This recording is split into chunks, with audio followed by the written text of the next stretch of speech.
Savez-vous pourquoi les gens se déguisent le 31 octobre au soir et paradent en costume de fantôme ou de sorcière dans la rue? Ils vous répondront sans aucun doute « Eh bien oui, parce que c'est Halloween ». Et ils ont raison. Mais ce n'est pas là le sens de ma question. Je voulais dire, savez-vous d'où vient la fête d'Halloween? Pourquoi suscite-t-elle un tel engouement chaque année dans les pays nord-américains et occidentaux plus récemment?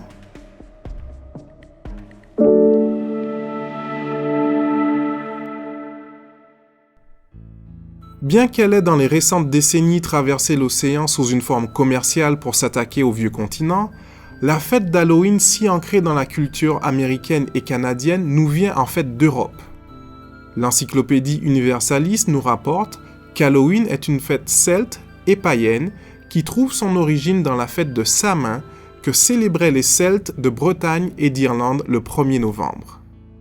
Le mot Samhain viendrait de la contraction Summer Ends en anglais qui signifie fin de l'été. En effet, c'est à ce moment que les Celtes commençaient leur nouvelle année.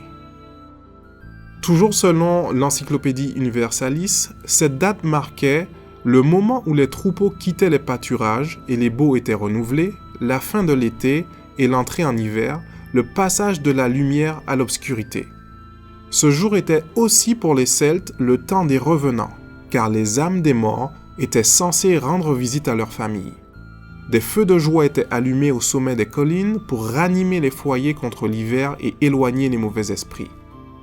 Les participants portaient en cette occasion des masques et d'autres déguisements pour ne pas être reconnus des fantômes qu'ils croyaient présents à la fête.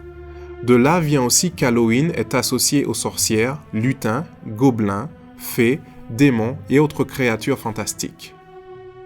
Quelques centaines d'années plus tard, au début du 7e siècle, le pontife Boniface IV établit la fête de la Toussaint le 13 mai. Le mot Toussaint est une contraction de la fête de tous les saints.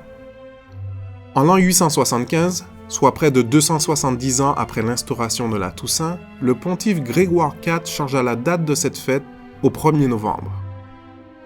Sans doute voulait-il christianiser la fête païenne de Samhain. Avec ce changement de date, nous comprenons mieux pourquoi l'Halloween est célébré le 31 octobre. Cela nous permet aussi de comprendre l'origine de son nom. En effet, la veille de la Toussaint se dit en anglais All Hallows Eve, résultant en l'abréviation anglophone Halloween. Dès lors, les deux fêtes allaient coexister pour devenir ce qu'elles sont aujourd'hui. Bien que fermement réprimée et interdite dans les nouvelles colonies américaines, l'immigration des Irlandais au 19e siècle, apportant leur tradition, allait relancer et définitivement instaurer la fête d'Halloween aux États-Unis. Aujourd'hui, l'Halloween est principalement une fête laïque, majoritairement commerciale, où le marché de la peur et de l'horreur est exploité à son maximum. Sur le plan commercial, aux États-Unis, un quart des friandises qui sont achetées en une année le sont à l'occasion de la célébration d'Halloween. Selon le site yahoo.com, les Américains dépensent près de 3 milliards de dollars US en costumes chaque année et les estimations prévoient encore plus de dépenses dans les années futures. Mais est-ce qu'Halloween est une fête si innocente qu'on veut le faire croire? Les statistiques dans divers pays à travers le monde montrent que la criminalité augmente de façon drastique le soir d'Halloween. Les origines de la fête d'Halloween, des valeurs véhiculées par ces dernières, sont sans aucun doute à l'origine d'une telle recrudescence de violence. Comme le veut le dicton, la pomme ne tombe jamais loin de l'arbre. Pourquoi s'amuser à se faire peur? À bien y penser, pourquoi revêtir des costumes hideux ou chercher ce qui a trait au mortel ou relève du paranormal? Est-il possible que de fausses croyances à propos de la mort et tout ce qui l'entoure puissent produire cette confusion et cet attrait pour l'horreur? Considérant les propos d'un ancien roi dont la sagesse excédait celle de ses pairs. Il dit un jour, « Les vivants en effet savent qu'ils mourront, mais les morts ne savent rien, et il n'y a pour eux plus de salaire puisque leur mémoire est oubliée. Et leur amour, et leur haine, et leur envie ont déjà péri, et ils n'auront plus jamais aucune part à tout ce qui se fait sous le soleil.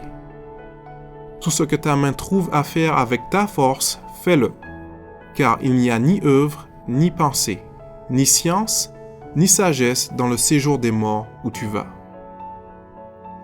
Si les déclarations de ce sage sont vraies, peut-être devrions-nous laisser les morts en paix et ne pas leur attribuer des actions qu'ils sont dans l'incapacité d'accomplir.